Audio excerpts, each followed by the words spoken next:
خیبر پختونخوا کے ضلع نوشہرہ میں دریائے کابل پر واقع 8 کنال پر محیط یہ وسیع و عریض اور نوادرات سے بھرا حجرہ پختون جنگجو اور شاعر خوشحال خان خٹک سے وابستہ ہے، جو اب ان کی 11ویں پیڑھی کی ملکیت ہے۔ ماضی میں ان حجروں کی ایک خاص اہمیت ہوا کرتی تھی۔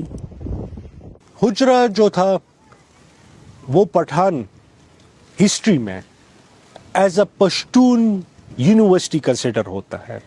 کیونکہ وہاں حجرے میں لوگ کلچر سیکھتے تھے، ٹریڈیشن سیکھتے تھے، طور طریقے سیکھتے تھے کہ ایک مسئلے کو کس طرح حل کیا جائے،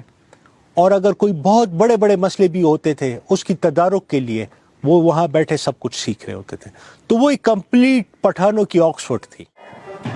بااثر پختون گھروں کے اندر یا ان سے متصل ایک ایسا حصہ جو خاندان کے مردوں اور مہمانوں کے لیے مختص ہو حجرہ کہلاتا ہے۔ ماضی میں اسے تنازعات کو حل کرنے اور پختون روایات کو اگلی نسل تک منتقل کرنے کا مرکز سمجھا جاتا تھا، تو وہیں موجودہ دور میں یہ اپنے مالکان کی شان و شوکت اور امارات کی منہ بولتی تصویریں بن چکی ہیں۔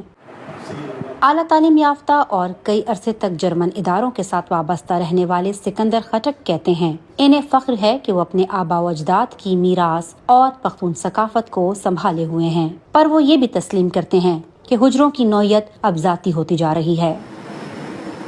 جہاں تک حجرہ کلچر کی بات ہے، حجرے آج کل اگر آپ دیکھ لیں تو آپ کو شاد و ناظر کا ایک آدھ حجرہ نظر آئے گا جس میں پشتون کلچر، پٹھانوں کی روایات، پٹھانوں کے طور طریقے اس کے اوپر بات ہو رہی ہے۔ زیادہ تر حجرے آج اگر آپ دیکھیں آباد نہیں ہیں، کیونکہ جس طرح جدیدیت آ رہی ہے لوگ اپنے آبائی حجرے، اپنے آبائی علاقے چھوڑ کر کے شہروں کا رخ کر رہے ہیں۔ بچوں کی تعلیم کی وجہ سے اور بنیادی سہولیات کی وجہ سے وہ چھوڑ کے جا رہے ہیں۔ اس سب کے باوجود آج بھی کچھ حجرے ایسے ہیں جن کے دروازے عوام کے لیے کھلے ہیں، تاہم ان کا استعمال سیاسی مقاصد کے لیے کیا جا رہا ہے۔ خیبر پختونخوا اسمبلی کے رکن ملک طارق آوان بھی اپنے حجرے میں کارکنوں اور حلقے کے لوگوں کی داد رسی اور مہمان نوازی کرتے رہتے ہیں۔ ان کا کہنا ہے کہ پختون کلچر میں حجرے کی ایک خاص اہمیت ہے اور موجودہ دور میں اس کے بغیر سیاسی مقاصد کا حصول بھی ممکن نہیں رہا۔ سیاست کے لیے حجرہ اتنا ضروری ہے کہ جتنا میں سمجھتا ہوں کہ ایک نماز پڑھنے کے لیے وضو کرنا ضروری ہے، کیونکہ سیاست جو ہے آپ کا پبلک سے رابطہ ہے، اور جب آپ کا حجرہ ہوگا تو الحمدللہ آپ کا پبلک کے ساتھ رابطہ بڑا ٹھیک ٹھاک ہوگا۔ کوئی بھی سیاستدان دیکھ لیں، اگر جو صحیح معنوں میں سیاست کر رہے ہیں، جو کہ آباء و اجداد سے کر رہے ہیں، تو وہ آ کے دیکھیں ان کے حجرے الحمدللہ چل رہے ہیں۔ پشتو ادب و ثقافت کے محققین کے مطابق فاٹا کے انضمام کے علاوہ نوجوانوں کے جدید رجحانات کی جانب بڑھتی دلچسپیوں نے بھی اس پختون ثقافتی ورثے کی حیثیت کو متاثر کیا ہے۔ ہمارے اپنے علاقے میں جو مسائل ہیں وہ ہماری زندگی افیکٹ کر رہی ہے، تو حجرہ ایک انسٹیٹیوشن کے طور پہ اپنا کردار ادا کر رہا تھا، لیکن جب سے موبائل آیا ہے تو ہم پٹھان ثقافت کو، روایات کو اور اقدار کو بہت پیچھے چھوڑ کے، اس کے ساتھ ساتھ پیسے کی ریل پیل شروع ہوئی ہے، تو لوگوں نے حجروں کا رخ چھوڑ دیا اور اپنے گھروں میں چھوٹے چھوٹے بیٹھک بنانے شروع کر دیے۔ اس وجہ سے جو جامعہ اور سارے لوگ ایک ساتھ جدھر ایک ساتھ ہوتے تھے وہ جگہ ویران ہو گئی ہے۔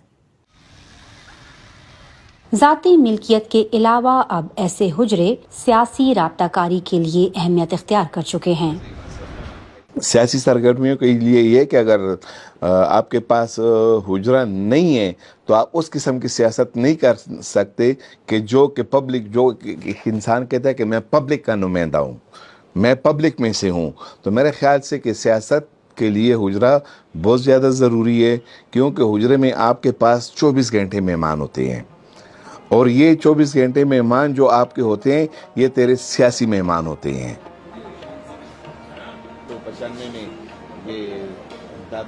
بدلتے وقت نے حجروں کی شکل اور افادیت کو تبدیل کر دیا ہے، اب یہ عوامی سے زیادہ ذاتی حیثیت اختیار کر چکے ہیں، لیکن ایک بات تو طے ہے کہ آنے والے وقتوں میں جب جب پشتونوں کی مہمان نوازی اور یکجہتی کو یاد کیا جائے گا، تب تک حجروں کا ذکر بھی ہوتا رہے گا۔ فاطمہ نازش، DW اردو، پشاور، پاکستان۔